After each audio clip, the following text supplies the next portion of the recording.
Esta estratégia passa também pelo reforço de armazenamento, pela armazenagem subterrânea de gás em grutas. Professor Joaquim Góes, bom dia, professor do Departamento de Engenharia de Minas da FIUP, bem-vindo. Portugal já faz este tipo de armazenamento de gás em grutas subterrâneas? Bom dia. Antes de mais nada, gostaria de agradecer o convite para poder contribuir para alguns esclarecimentos nesta área e dizer-vos que estou aqui na tripla condição de docente do Departamento de Engenharia de Minas da Faculdade de Engenharia do Porto, também de responsável pelo Colégio de Engenharia Geológica de Minas da Ordem dos Engenheiros e, finalmente, como colaborador do INEGE. Retomando a sua pergunta, efetivamente Portugal já faz, neste momento, e há uns anos esta parte, o armazenamento subterrâneo e não só de gás natural nas cavernas do Carriço, uma zona perto do Pombal, Leiria, e também faz o armazenamento à superfície em grandes depósitos de gás natural liquefeito no porto de Sines.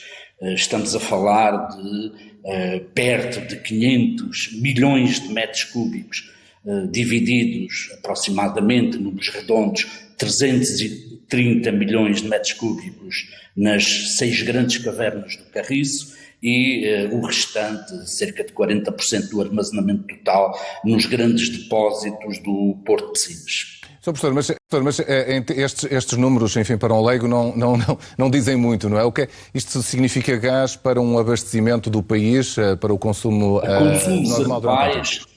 A consumos atuais, a consumos médios, teríamos gás para 3 meses. Este tipo de armazenamento que é feito nas cavernas requer infraestrutura própria. Como é que isto é feito? Tudo começa por identificar natureza geológica dos terrenos que seja favoráveis.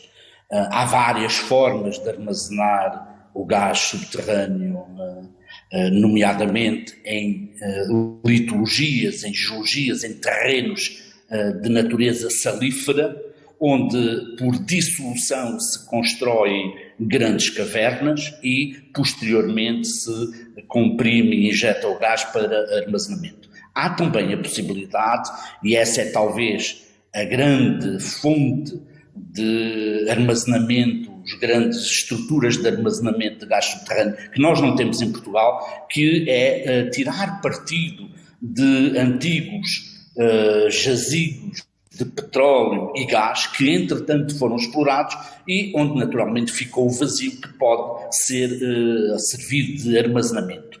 Portanto, essas cavernas que me estava a falar já têm as características naturais para não deixarem que haja fuga de gás, portanto não é construída dentro da caverna uma nova estrutura, novo depósito. Não, senhora. O sal, quando compactado e em profundidade, adquire características físico-mecânicas de porosidade e de permeabilidade que favorecem esse armazenamento sem perigo de fuga.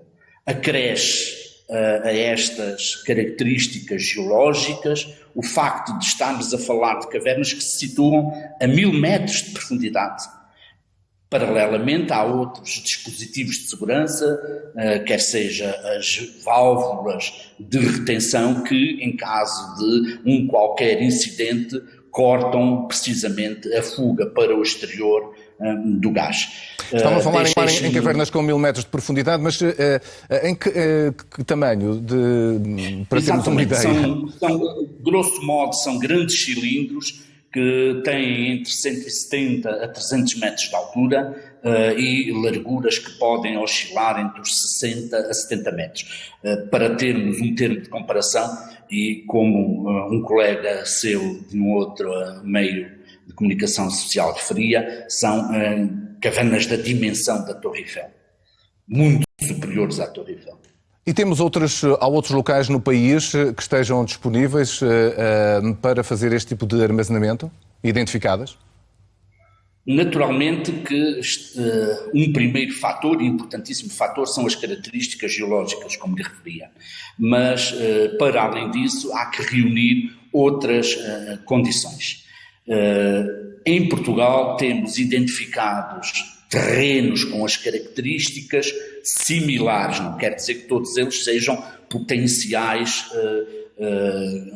locais para a construção das cavernas, mas com características similares na orla seno-mesozoica, se quiser, correspondente à bacia lusitaniana, se quiser ainda, em termos mais simples, uma faixa junto à costa que vai algures abaixo de Aveiro até um pouco acima de Peniche. Essa faixa costeira apresenta, em alguns locais, em particular onde ocorrem os chamados domas salinos, características que potenciam a eventual construção das grandes cavernas para armazenamento subterrâneo, e temos também uma costa similar, com características geológicas similares no Algarve, onde inclusive existe neste momento uma mina de sal em exploração. Muito bem. Muito obrigado por ter estado esta manhã aqui na informação da RTP3, ajudar-nos a perceber como é que pode ser feito e como é que está a ser feito, então, este armazenamento de gás em cavernas subterrâneas. Ora,